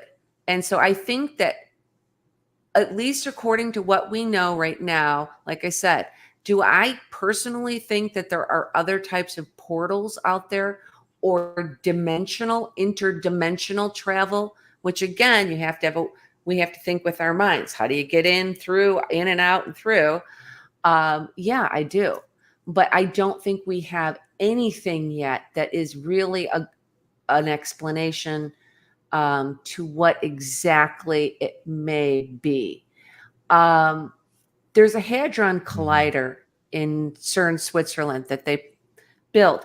The primary reason that this was built was for the purpose of just trying to prove or disprove multiple dimensions. This was several years in, billions of dollars in building this thing. And upon one of the times it's a self-contained, for anybody who's listening, self-contained, and they're smashing particles energy. And in the first time that happened, one of the times that it happened, they did that, and there were subatomic particles disappeared. Well, that's impossible. Mhm. Where did they go? Mhm. And that was their first inkling to go, I think we're onto something in finding proof that the other dimensions do exist. And so we are just in so much the infancy of this all. Um, I don't expect in my lifetime to get a succinct answer as to what it is. But do I think that it happens? Yeah, I do. Only because the type of activity, again, whether we're talking about um, people who have lost time and had, a sense of losing time and they're not, uh, for real, or ghosts, or again, Bigfoot or UFOs, whatever it is we're talking about. All of these things have that common thread of the now you see it, now you don't. Well, where are they going? And how are they doing it? Because I feel that way about everything, whether it's ghosts or whether it's Bigfoot. It's not, do I think Bigfoot exists? Well, something certainly does. We happen to call it a Bigfoot. I think the bigger question is, what is a Bigfoot? And the same thing applies to if we're talking about ghosts. What is a ghost? That's what got me into delving into studying the sciences and then eventually teaching on it, because I thought, what are ghosts made of? What type of particles? What type of subatomic particles are they made of? Do we have certain ones or quasi particles at this point or not that can pass through certain materials? How does a ghost walk through a wall? It's just contrary to what we make sense to us logically. So that's why we keep delving into it. And our biggest problem in this field, more than the UFO side of thing, ufology side, is we don't have enough scientists. Nobody wants to touch paranormal ghosts and shadow people type thing. They don't want to touch it with a 10-foot pole. And I understand why, because they are often government funded or university, private funding. And if they start getting out there like Sheldrake, I can't think of his full name, Rupert morphic Sheldrake. resonance, Rupert. With the morphic resonance thing. That's fringe, man. They don't want you. People are going to stop taking you seriously. They're going to stop funding your other projects. And unfortunately, we need money to do these things. And so thus people stay quiet and a lot of scientists keep their distance. And that's really to the detriment of a lot of us, because I really wish that they would delve into it more to find the answers. People are experiencing all kinds of high strangeness, and you can't just dismiss it. We've got to look into it deeper, and we're not going to get into those deeper answers until we can get more highly educated people in the scientific field involved, instead of a lot of us, citizen scientists running around trying to do it. But here's the other thing, though. You can't, with ghosts and hauntings, you can only go so far, and then you hit a wall. You know what I mean? You can only take ghosts and hauntings so far. UFOs, aliens, you can take that as far as your imagination will go. Cryptids, I feel falls into, it's definitely the middle between ghosts and UFOs, because if they are interdimensional, if you're out wandering around in the woods and you happen to see something and they can just walk into another existence someplace, to me that would be like, I think that's why everybody would say, man, did I just see that, or is it just me? Am I going crazy? Because they're gonna, I think it's twofold. One, it's to not scare you to death, so they step out of the way. That way you're always your thought is, hey, did I just see that? Am I going crazy? So, because they don't want to be caught. That's a higher being than we are. Paranormal, with ghosts and hauntings, you can't go any farther. You can go to the point of, okay, is that a voice? Possible. Where did it come from? What is a ghost look like? You know what I mean? You can only go so far, unless we was to all die at the exact same time, figure out what we are, we all come back, then we would know. But we can't. So it makes it really tough with ghosts, because because it's random too. It's more, and I get it, other sightings are random, but it's a random, not tangible, so to say, thing. But we could look at it that way for Bigfoot too. Do you know, like, MUFON has an actual department dedicated to Bigfoot? well, Mutual UFO Network.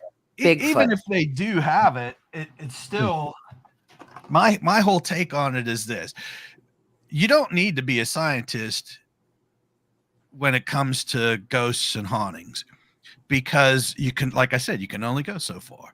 We would never know. We will never, ever know if we're a speck of dust floating around, even though I can guarantee you that's a piece of environmental particulate that is just dancing around through the air, and someone says, oh, that's my great grandma's face in that piece of pollen. Now, if we're that small, how are we opening doors? That would be impossible.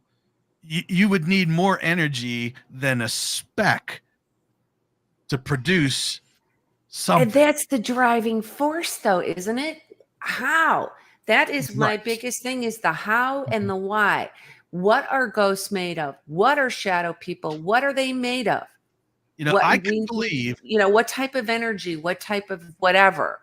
How can they do what they do?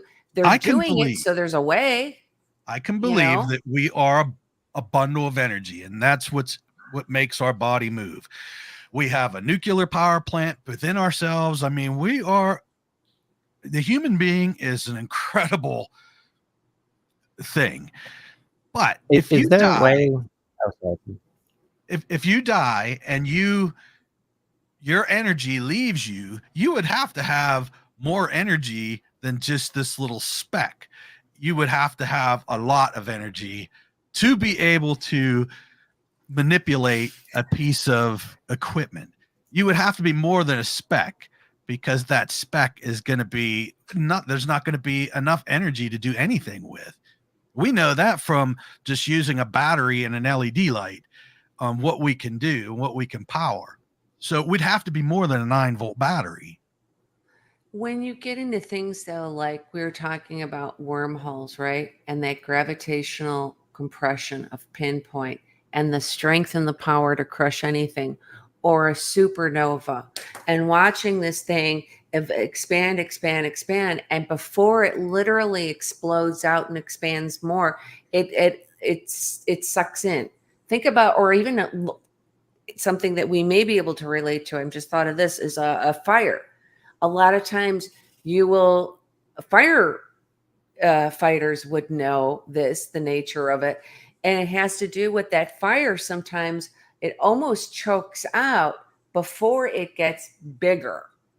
So where I'm going with this is the idea of energy is not in the same type of way that we are currently harnessing exterior, outside of ourselves, energy, in it, and have that capability and that possibility. Because you look at it and go, well, how does a ghost, pick up a table and throw it across the room?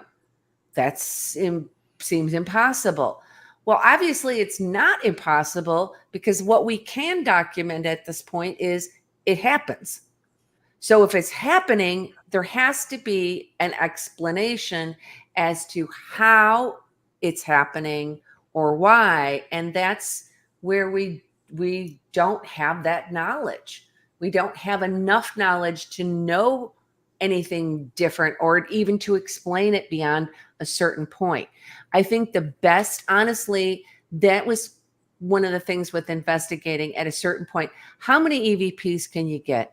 How many videos of objects moving can you get? You just keep doing the same thing over and over and over. We know it's happening. We know it exists. We have to start figuring out a way of how. Now, you had said we'll never find it. You I won't. You're don't going to hit a wall. now, but Yeah. eventually we won't. I really do believe that eventually we won't, because that wall is, how do we harness? It's sort of like right now we're trying to harness the sun, but son of a gun, we came up with an atomic bomb, didn't we? You know what I mean? And so it's sort of that same kind of thing. If we're trying to, harness something that we don't have the ability to do yet.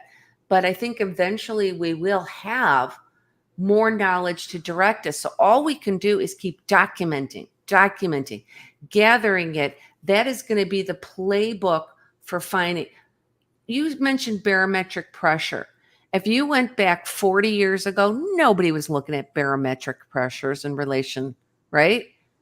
No, but and you're right, and that's where science is being pushed, because we know what barometric pressure does. We know what pressure can do. We know that if that door is opening very slowly and it's opening, you can bet your ass that either the house it had to have just contracted to make the door open. I believe everybody has probably seen that phenomena one time or another in their house, whether it's a closet door or something. That with the pressure is what caused that. Now, I'm not saying a ghost can't do that, but 99% of the time, it's going to be some kind of barometric pressure. And these are easy things to figure out because you can buy a barometer, you can have the barometer, you can test that out, but nobody wants to hear that in the paranormal field. So you're stuck. They say, no, it was a ghost that did it. Well, how do you know it was a ghost? This is where we're up against the wall big time. You said about, for example, the EVPs, how can a ghost walk through the wall? We'll never know those unless we all die at the same time and come back with the same knowledge. So we're basically stuck right at that point. We can say, hey, that was a ghost, but we can't prove it. We will never prove it because of that wall. If we could go farther, we could. It's like you being you're a intuitive, well, you're a medium, you're a psychic medium as well. So you can speak to the spirits. Now, I believe that you can do this stuff, but a lot of people will go, yeah, whatever. You couldn't speak to anybody. Now, I know because I've been in this field for a long time, and I've had people show me their abilities, and I'm like, wow, I mean, you're blown away. But you're always at that stuck point. Yes, I do disagree with this. I agree that we're stuck, but I don't think it's a permanency. And one of the things is, and it's interesting you brought up psychic medium, because psychic mediumship happens to be one of the most studied paranormal phenomena out there.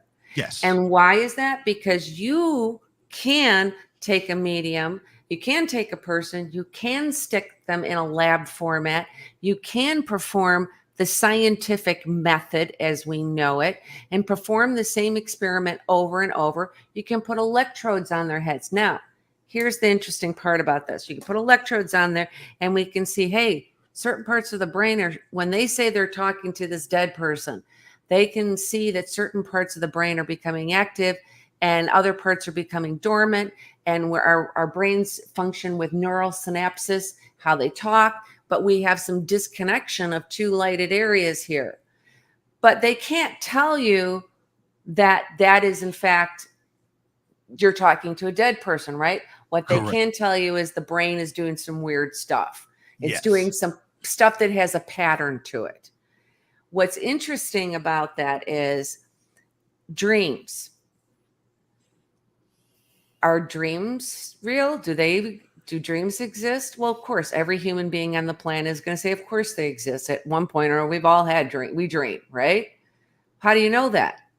So when scientists decided to put them in a lab and people were sleeping and they had put the electrodes on their head and they're trying to check their brain patterns, they started to see that, when their brain is doing something really weird now in this REM type, we'll call it REM now pattern. And so what did they do? This is literally true, by the way. How they know? They woke the person up and said, what was just happening?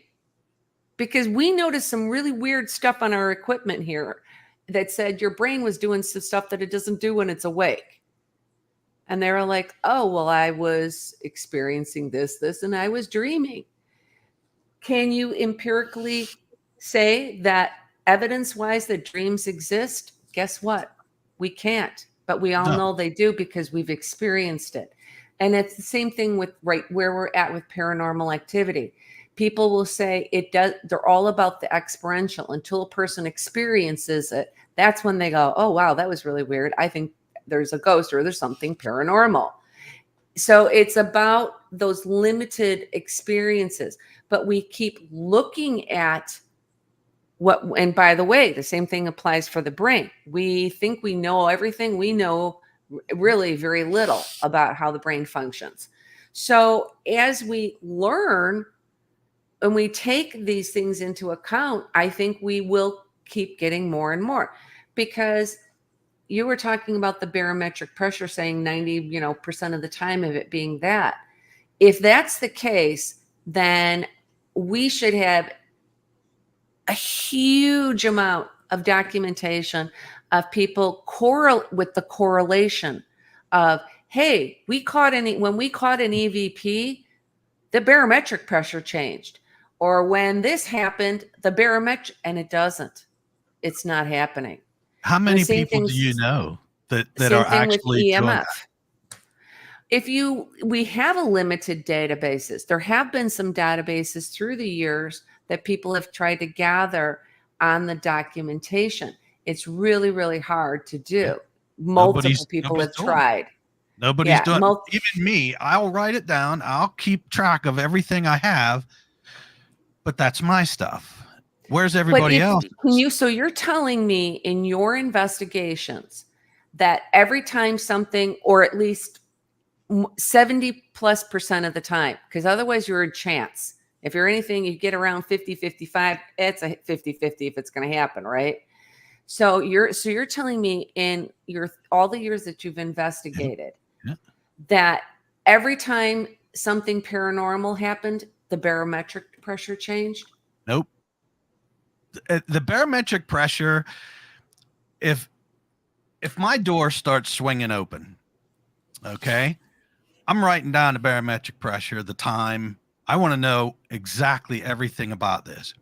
Okay. And then I'm going to watch for a pattern. If there's no pattern, then it was an environmental factor of the earth. Not everything is paranormal. If someone believes everything's paranormal, they're crazy. But you do have to have that elimination. I go into somebody's house, I'm writing everything down. Right. I want to know everything. If someone hiccups, farts, whatever, I need to know.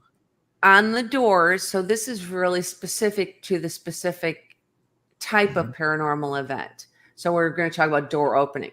So if a book flies off the shelf, what do we do? Do you have, what is that? You know what I mean? Like, I don't know the answer to that other than what specifically that's in relation to.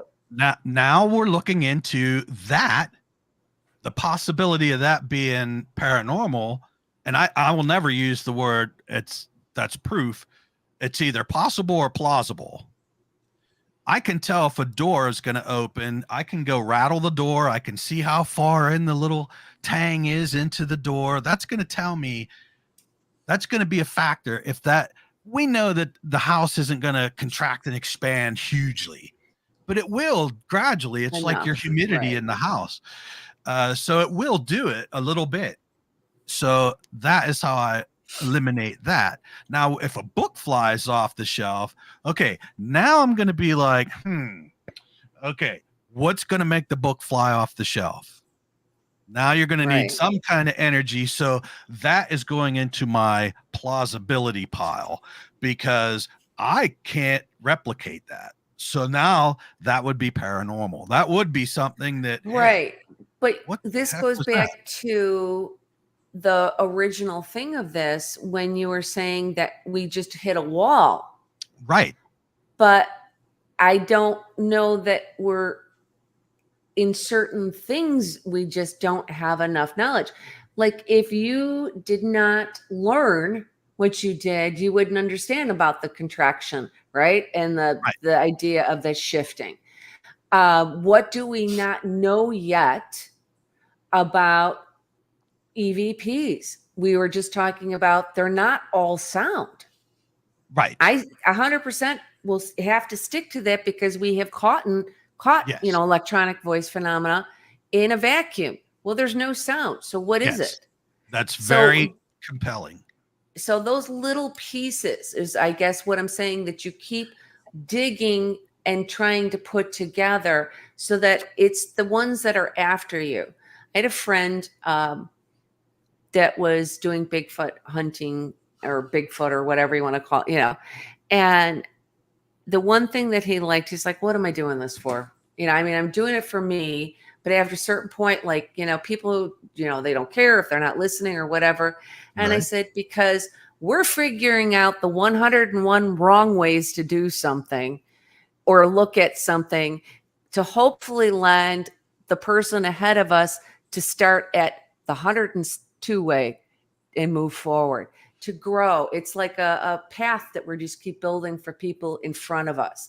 So I think that we may have hit a wall, so to say, in certain things right now, but that's because we're laying the, you know, the pavers for the next one.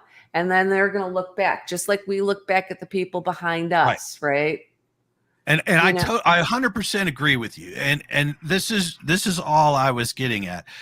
The very logical thing, like a door opening, and we know exactly how that happened.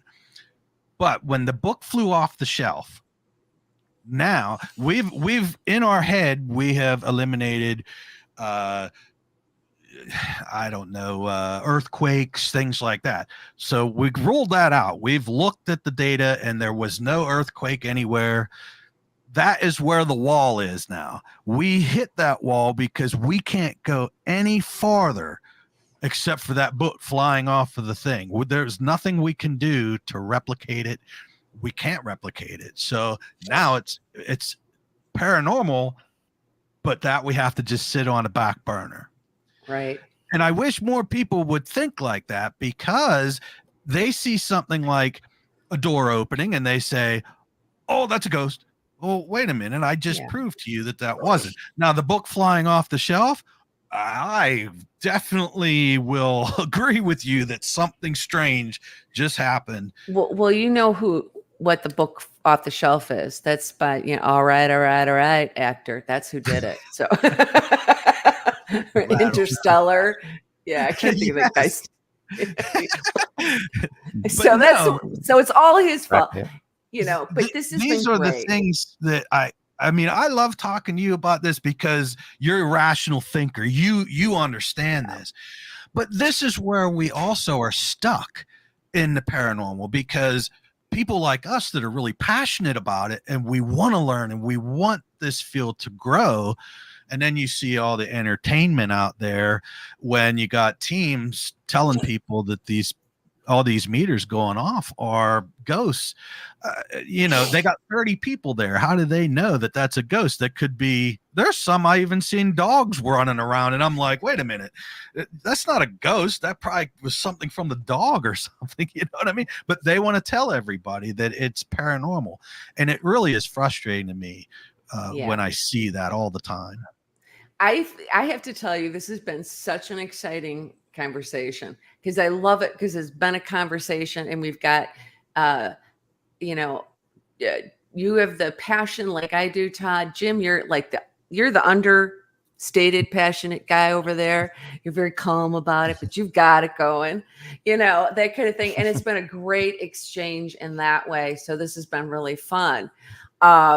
Doing this. So if I get excited, I love the fact that you didn't take it in a bad way. You just see me going, no, but no, that's not what this is about. This is about, that's actually what we want to do. We want to have a Socratic back and forth, absolutely. I'm going to present, counterpoints to your model, right. It makes everybody think. Feedback. Yeah.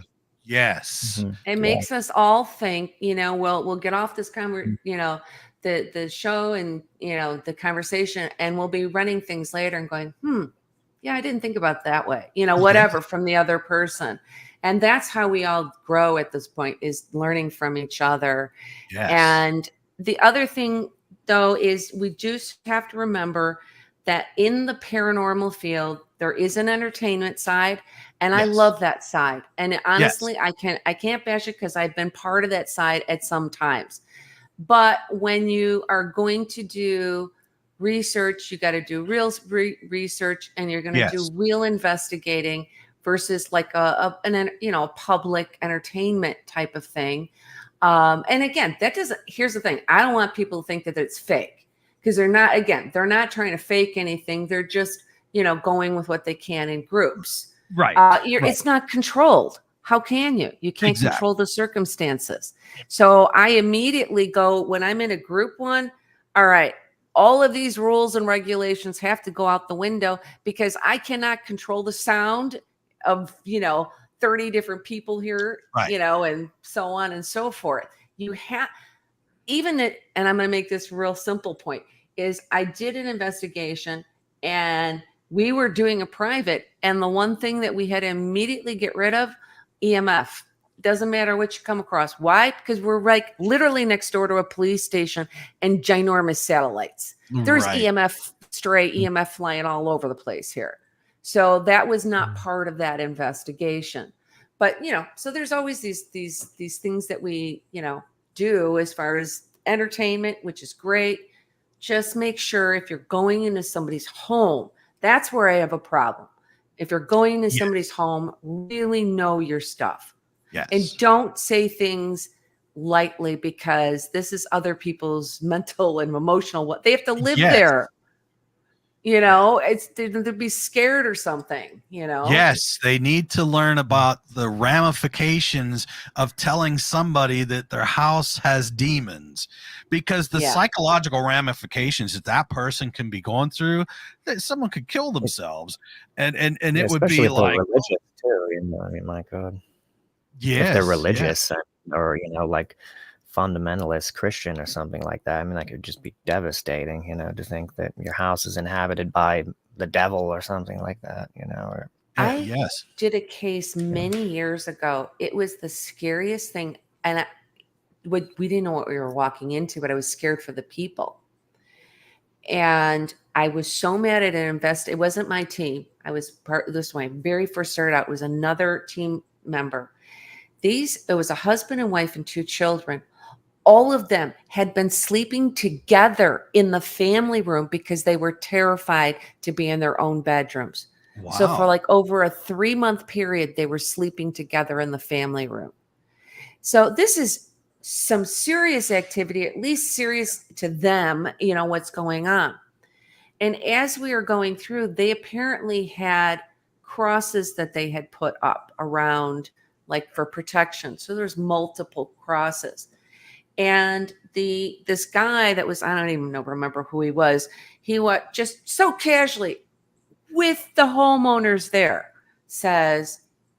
points to the cross on the wall, says, those aren't going to do anything. Well, you really just really made those people feel better right away, didn't you? Because they needed that. They needed that mental and emotional, and for them, and maybe for my belief as well, some type of protection. So you just have to be careful. That's the only time. Otherwise, do whatever you want. When you're on your own investigations, you're at, Waverly Hills or Ashmore Estates or whatever, do whatever you want. Enjoy it, document it, publish it, whatever you want to do, because that's what I think it's about. I'm glad that it is we can have these conversations now. You can have these conversations with almost strangers at this point. You kind of a little bit feel it out, and then boom, you can get into it, where you couldn't before. So, Right. And it's not cutthroat, it's cutthroat in ghosts and haunting side of the paranormal, but it's like that in every side. It's like that in cryptids, UFOs, aliens. It's like that at your job. It's like everybody hates each other now, where you could really talk to people before you get on a panel. And you've been on panels before, Mary, where you're telling stories and you're getting questions from people, and you're having an intellectual conversation where both sides are contributing and no one's arguing. But a lot of times now, it's just plain arguments and things like that. And I wish there was more people like us that would talk about things, because maybe I am missing something when I'm doing an investigation, where you could say, oh, wait, I see now. Try it this way and see if anything happens like that for you. We can always use that kind of data with each other to help. Right. Because the way I do things, that's not how everybody needs to do them. There's no set thing, but that's how I do it to eliminate everything to make it non-paranormal and paranormal. I want to be able to, I mean, like you said, could the pipes be banging because of a spirit? Absolutely. Absolutely. But I'm going to roll all that out first. And then when I come back and I say, hey, look, I checked that furnace. That furnace is cold. It wasn't even on. There should be no air in them lines. Now I got to be like, now we're into the plausibility that something banged on them pipes. Mm-hmm. So the process of elimination brings us to, hey, this is paranormal. Right. Well, guys, it has been great talking with you. Thank you so much for having me on. Mary, we wanted to talk to you about some UFO stuff, and me, I got out of control and went off on all this paranormal stuff. And I want you to know, and I want everybody else to know, that I do not disprove the paranormal. I love the paranormal. I wouldn't have been doing it for this long. And I want everybody to know I'm not a super skeptical person. I'd like to say I'm a skeptical believer, but there's no such thing. But I do believe in the paranormal, and I do believe that things are caused naturally as well. So with that being said, Mary, we definitely want to have you back on to talk about some UFO stuff that you was talking about earlier. And absolutely, this was an incredible conversation. I had such a good time. I did too. It was really great, and you guys are great. So thank you. And maybe we'll do it again sometime. Absolutely. Thank you, Mary, so much. All right. Thank you. All right. Thanks. Bye. Oh, I can't. You got it. Wait, do you have to get me off or recut it? Oh, okay. Hold on 1 second.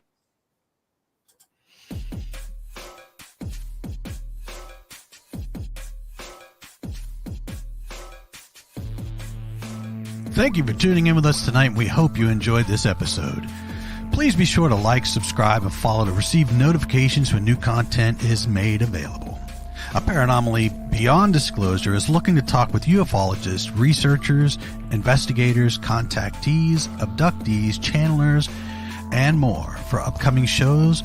Or if you have stories, photos, videos, questions, suggestions, or comments, please contact us through Messenger or email us at paranormallypodcast@gmail.com. And you can also visit us at paranormallypodcast.com for more content and information, including all our social links. I thank you again for watching or listening, and we hope to see you on the next episode of Paranormally Beyond Disclosure.